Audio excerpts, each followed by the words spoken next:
अस्सलामुअलैकुम students, welcome to अपनी computer class. तो स्टूडेंट, आज की क्लास में हम स्टैंडर्ड एल्गोरिथम को बहुत ही इजी वे में अंडरस्टैंड करेंगे। तो स्टूडेंट, स्टार्ट करते हैं लेक्चर को। स्टूडेंट, स्टैंडर्ड एल्गोरिथम हमारे ऐसे स्टेप बाय स्टेप सॉल्यूशंस या मेथड्स होते हैं जिनके ज़रिए हम कोई भी कॉम्प्लेक्स या कोई भी कॉमन प्रॉब्लम्स सॉल्व करते हैं। जैसे हम अक्सर अपनी रियल लाइफ में बात करते हैं ना कि ये स्टैंडर्ड सेट कर दिया गया है, यानी उस तरह की प्रॉब्लम्स को सॉल्व करने के लिए हम ये तरीका स्टैंडर्ड बना लेते हैं कि आपने इस तरह की तमाम प्रॉब्लम के लिए ये अप्रोच यूज़ करनी है। इसका इस्तेमाल प्रोग्रामिंग और कंप्यूटर साइंस में बहुत ज़्यादा किया जाता है। जब आप स्टैंडर्ड एल्गोरिथम की वर्किंग को समझ जाते हो कि ये इनके ज़रिए हम किस तरह से प्रॉब्लम को सॉल्व करते हैं, उनकी लॉजिक को समझ जाते हो, तो इससे ना आपकी लॉजिकल थिंकिंग बहुत ज़्यादा इम्प्रूव होती है और इसके साथ आपकी कोडिंग स्किल्स भी डेवलप होती हैं। अगर स्टूडेंट हम इन एल्गोरिथम की इम्पोर्टेंस की बात करें तो कि अगर हम इन एल्गोरिथम्स को समझ लेते हैं तो इसकी वजह से हमारी जो प्रॉब्लम सॉल्विंग स्किल है ना वो बहुत ज़्यादा इन्हेंस हो जाती है, वो बहुत ज़्यादा बेहतर हो जाती है और ये हमें एक रीयूजेबल सॉल्यूशंस प्रोवाइड करती हैं, यानी एक ऐसा सॉल्यूशन प्रोवाइड करती हैं जो हम उस तरह की सिमिलर प्रॉब्लम्स के लिए यूज़ कर सकते हैं और इसी के साथ ये हमारे कोड को बहुत ज़्यादा एफिशिएंट और ईजी टू अंडरस्टैंड भी बनाती हैं। ये एक बुनियाद है। जब आप इन एल्गोरिथम्स को समझ लेते हो तो आप कॉम्प्लेक्स एल्गोरिथम्स भी बना सकते हो। आपकी लॉजिकल थिंकिंग बहुत ज़्यादा बेहतर हो जाती है। आप बड़ी से बड़ी कॉम्प्लेक्स प्रॉब्लम को सॉल्व कर सकते हो एल्गोरिथम के ज़रिए। स्टूडेंट, स्टैंडर्ड एल्गोरिथम में कुछ हमारे पास सॉर्टिंग एल्गोरिथम है और कुछ हमारे पास सर्चिंग एल्गोरिथम है। तो पहले हम सॉर्टिंग एल्गोरिथम को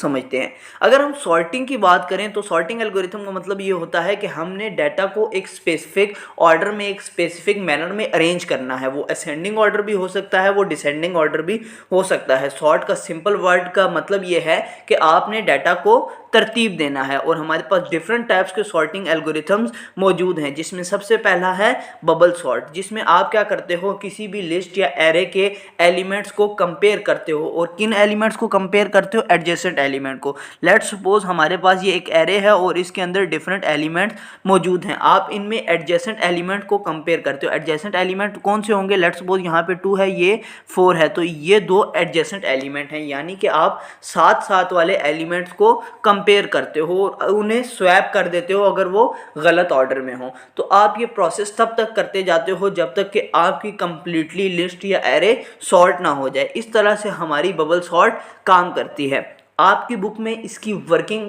नहीं पूछी जाएगी। 10th के कोर्स तक सिर्फ इनका आपका थोड़ा सा कॉन्सेप्ट पता होना चाहिए, इसलिए मैं हल्की सी उनकी वर्किंग आपको समझा रहा हूँ। बाकी आपने उनकी डेफिनेशन याद करनी है कि अगर पेपर में आ जाती है तो आप उसको सॉल्व कर सको। नेक्स्ट है स्टूडेंट फिर हमारी सिलेक्शन सॉर्ट। सिलेक्शन सॉर्ट में हम क्या करते हैं, हम अपनी लिस्ट या एरे को ना हम डिवाइड करेंगे। ठीक है, अब हमारी लिस्ट या एरे है, हम उसको डिवाइड करेंगे सॉर्टेड और अनसॉर्टेड पार्ट में। फिर उसमें क्या करेंगे, हम स्मॉलेस्ट या लार्जेस्ट एलिमेंट सेलेक्ट कर करके उसको अरेंज करेंगे और फिर हम उसको आपस में जोड़ देंगे। इस तरह से हम सिलेक्शन सॉर्ट में काम करते हैं। इंसर्शन सॉर्ट में स्टूडेंट हम एक एलिमेंट सेलेक्ट करते हैं और उसको दूसरे एडजेसेंट एलिमेंट के साथ कंपेयर करते हैं और जो एलिमेंट ग्रेटर होता है उसको हम राइट साइड पे शिफ्ट करते जाते हैं। फिर है हमारी मर्ज सॉर्ट।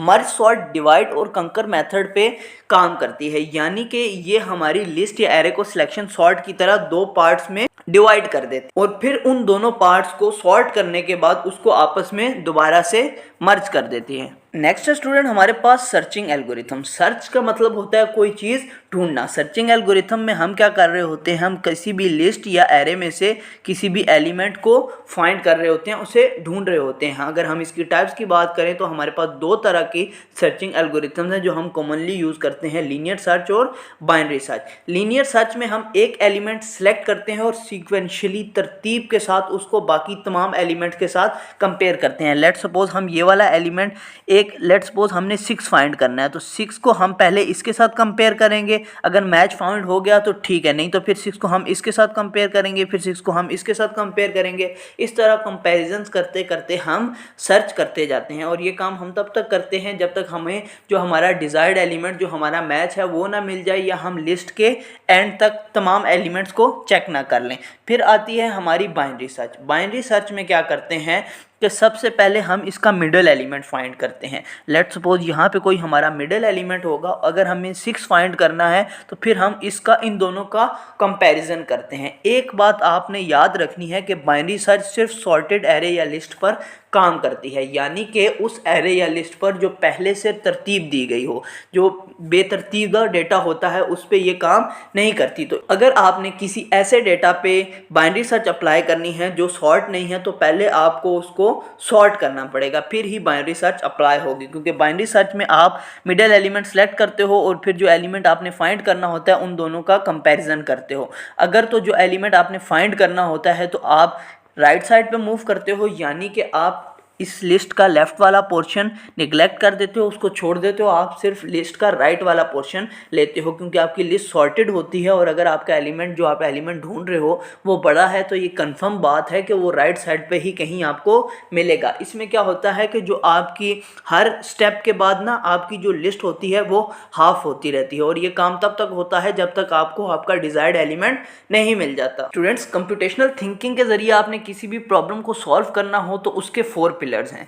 आइए उन 4 पिलर्स को समझते हैं, जिसमें सबसे पहला है हमारा डिकम्पोजिशन। डिकम्पोज करने की टर्म अमूमन तौर पे हम यूज़ करते हैं उसको ख़त्म करना, यानी कि आप बड़े प्रॉब्लम्स, कॉम्प्लेक्स प्रॉब्लम को छोटे छोटे मैनेजेबल सब प्रॉब्लम्स या सब पार्ट्स में डिवाइड करते हो, ताकि आप उनको ईजीली अंडरस्टैंड कर सको और आसानी के साथ उसको सॉल्व कर सको। अगर हम इसकी एग्जाम्पल की बात करें, लेट्स सपोज आपके घर में कोई वेडिंग है, आप उसका प्लान कर रहे हो और एज अ होल उसको प्लान करना मुश्किल है, तो आप क्या करते हो, उनको सब प्रॉब्लम्स में डिवाइड कर देते हो। जैसे फूड के मेन्यूज़ क्या होंगे, हमारा वेन्यू क्या होगा, गेस्ट कौन कौन से बुलाने हैं, डेकोरेशन किस तरह करनी है। तो इस तरह सब प्रॉब्लम्स में डिवाइड करने के बाद हम उसको ईजीली मैनेज कर सकते हैं। नेक्स्ट पिलर है हमारा पैटर्न रिकॉग्निशन। पैटर्न रिकॉग्निशन का मतलब होता है कि आपने डाटा में से सिमिलरिटीज़ या डिफरेंसेस आइडेंटिफाई करने हैं। इससे क्या होगा कि आप जो हमारे पास डाटा है ना उसको उसमें चेक करके ये फाइंड कर सकते हो कि इसका कोई पहले से सोल्यूशन मौजूद तो नहीं है कि जो हम यूज़ कर सकते हैं। इसकी एग्जांपल की बात करें, जैसे हमारे पास डिफरेंट सिटीज़ में ट्रैफिक लाइट्स हैं और सबका पैटर्न सेम है, उसमें सिमिलरिटीज़ है, हमने उसके डाटा में सिमिलरिटीज़ आइडेंटिफाई की तो हमें ये पता चल गया कि जो रेड वाली लाइट है उसका मतलब है स्टॉप, और तमाम सिटी में ये सिमिलरिटी मौजूद है। नेक्स्ट है स्टूडेंट हमारा एब्स्ट्रैक्शन। एब्स्ट्रैक्शन में हम अपनी प्रॉब्लम की सिर्फ इम्पॉर्टेंट डिटेल पर फोकस करते हैं, जो हमारी गैर ज़रूरी या इररेलेवेंट इन्फॉर्मेशन होती है हम उसको बिल्कुल निगलेक्ट कर देते हैं, उसको बिल्कुल छोड़ देते हैं। इससे क्या होता है, हमारी जो प्रॉब्लम की कॉम्प्लेक्सिटी है वो बहुत कम हो जाती है और हमारा जो सोल्यूशन होता है वो बहुत ज़्यादा सिंप्लीफाइड हो जाता है। अगर हम इसकी एग्जांपल की बात करें तो मैप में जब भी हम कोई लोकेशन ढूंढ रहे होते हैं हमें सिर्फ लैंडमार्क्स या रोड्स दिखाई देते हैं, हमें ट्रीज़ वगैरह या बहुत माइनर डिटेल्स नहीं दिखाई जाती, जिससे क्या होता है हमें अपनी लोकेशन फाइंड करने में बहुत ज़्यादा मदद मिलती है। नेक्स्ट स्टूडेंट फिर हमारे एल्गोरिथम्स। एल्गोरिथम्स आप 7th 8th से पढ़ते आ रहे हो, step by step method to solve a problem के किसी भी प्रॉब्लम को सॉल्व करने के स्टेप्स जो होते हैं उसे हम एल्गोरिथम बोलते हैं। इससे क्या होता है, हमारा हर स्टेप लॉजिकल रूल्स को फॉलो कर रहा होता है और ये हमारे जो ऑटोमेटेड टास्क होते हैं उसके लिए बहुत ज़्यादा ज़रूरी होते हैं। इससे हमारी एफिशिएंसी बहुत ज़्यादा बेहतर होती है। हर प्रॉब्लम का हम एल्गोरिथम लिख सकते हैं, कोई भी एग्जांपल हो सकती है। अगर यहाँ की एग्जांपल की बात करें, जैसे आपने को केक बनाना है, कुछ भी बनाना है, या कोई भी किसी मैथमेटिक्स प्रॉब्लम है उसका आप स्टेप्स लिखो तो वो एल्गोरिथम बन जाता है। तो स्टूडेंट, उम्मीद है आज की क्लास में हमने जितने भी कॉन्सेप्ट्स डिस्कस किए हैं वो आपके क्लियर हो गए होंगे। मिलते हैं नेक्स्ट वीडियोज़ में, तब तक अपना बहुत सारा ख्याल रखिएगा। अल्लाह हाफिज़।